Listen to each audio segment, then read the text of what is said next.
Assalamualaikum warahmatullahi wabarakatuh. Di sini kami akan sedikit menjelaskan mengenai permodalan dan keuangan dalam menjalankan bisnis bimbel. Apa itu modal? Modal adalah salah satu syarat dasar memulai sebuah bisnis.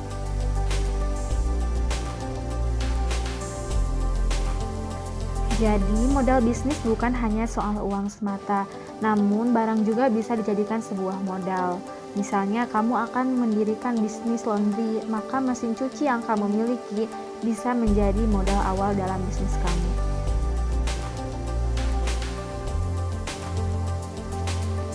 Jenis-jenis modal ada dua, yaitu modal internal dan modal eksternal.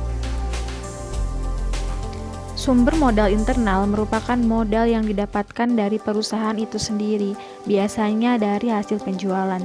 Modal internal sulit digunakan untuk mengembangkan bisnis, karena sifatnya yang terbatas dan sulit mengalami peningkatan signifikan.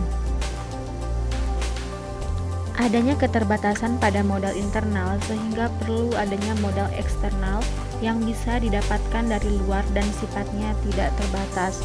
Modal eksternal ini umumnya didapatkan dari pinjaman bank, koperasi, atau sumber modal lainnya. Manfaat modal dalam pendirian awal sebuah bisnis diantaranya digunakan untuk memiliki tempat usaha, kemudian bahan produksi, selanjutnya sumber daya manusia, dan modal juga bisa digunakan untuk mengantisipasi hal-hal yang tak terduga nantinya. Jika kamu ingin memulai usaha, kamu membutuhkan modal. Nah, gimana caranya kamu bisa mendapatkan modal untuk bisnis kamu? Yang pertama, menggunakan tabungan. Kamu bisa memulai dengan menyisihkan sekian persen dari uang yang kamu punya untuk tabungan modal usaha. Jika dirasa sudah cukup, kamu bisa mulai membangun bisnis sendiri. Metode ini dapat memakan waktu yang cukup lama, mengingat dibutuhkan biaya yang tidak sedikit untuk mendirikan sebuah bisnis. Keuntungannya, kamu tidak perlu pusing memikirkan hutang ke pihak lain karena kamu menggunakan biaya sendiri untuk memulai bisnis. Menjual harta pribadi. Jika kamu tidak memiliki tabungan dan tidak ingin menunggu lama untuk mengumpulkan uang, salah satu cara alternatif yang bisa kamu lakukan yaitu menjual harta pribadi. Harta pribadi yang dijual bisa berupa kendaraan, barang elektronik, ataupun perhiasan. Selanjutnya, mencari rekan bisnis. Salah satu cara yang banyak dilakukan oleh pengusaha yaitu mengajak temannya untuk bergabung dalam mendirikan bisnis. Biasanya, teman yang memiliki minat dan tujuan yang sama akan menjadi rekan bisnis yang cocok. Dengan memiliki rekan bisnis, beban kamu untuk mencari modal usaha menjadi lebih ringan. Meminjam uang. Meminjam uang merupakan salah satu cara yang paling sering digunakan oleh pengusaha untuk mendapatkan modal. Cara ini bisa dilakukan jika tabungan kamu kurang mencukupi atau aset yang kamu miliki tidak cukup berharga untuk dijual.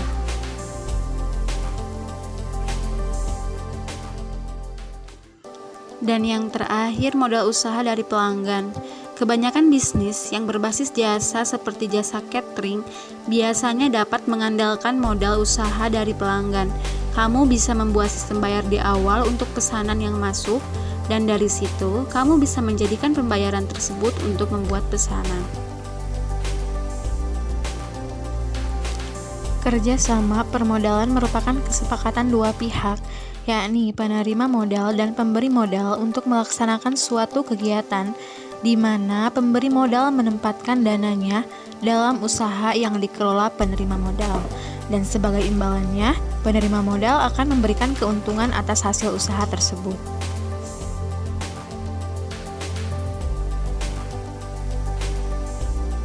Kepercayaan adalah segalanya. Kepercayaan tidak bisa dibeli dengan uang, melainkan dengan kejujuran, ketulusan, kesungguhan, dan keuletan. Setiap kepercayaan yang diberikan orang lain sejatinya adalah investasi jangka panjang yang bisa dipetik dan dinikmati kapanpun dibutuhkan. Modal sendiri merupakan investasi yang dilakukan pemilik perusahaan. Modal sendiri terdiri dari modal saham, cadangan, dan laba ditahan. Modal sendiri adalah modal yang berasalkan dari pemilik perusahaan dan tertanam dalam perusahaan untuk waktu yang tidak ditentukan lamanya.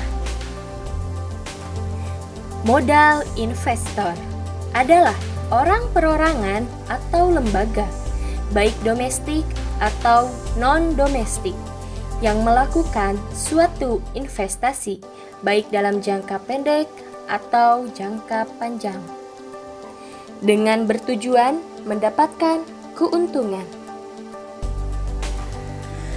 Cara menghitung pengeluaran operasional yaitu BO, biaya pengeluaran operasional ditambah biaya penjualan.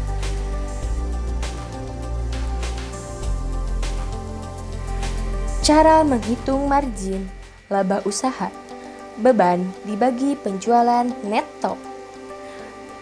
Contoh bisa dilihat di link description. Standar laporan keuangan.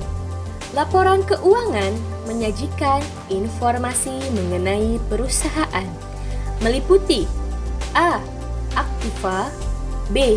Kewajiban, C. Ekuitas, D. Pendapatan dan beban dalam kurung keuntungan dan kerugian, E. Arus kas.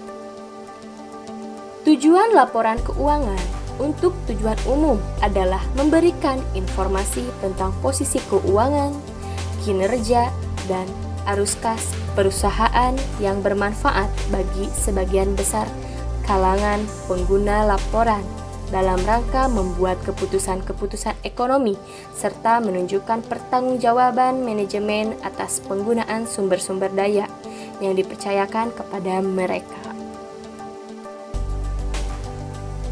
Cara membuat laporan arus kas menurut sumber datanya. Arus kas adalah bagian dari laporan keuangan suatu perusahaan yang dihasilkan pada suatu periode akuntansi yang menunjukkan aliran masuk dan keluar uangnya perusahaan. Dalam arti sempit, laporan arus kas artinya sebuah laporan keuangan yang menyajikan arus kas masuk dan kas keluar dari sebuah perusahaan. Cara pembuatan laporan bisa dilihat di link description box. Terima kasih. Sekian dari kami. Wassalamualaikum warahmatullahi wabarakatuh.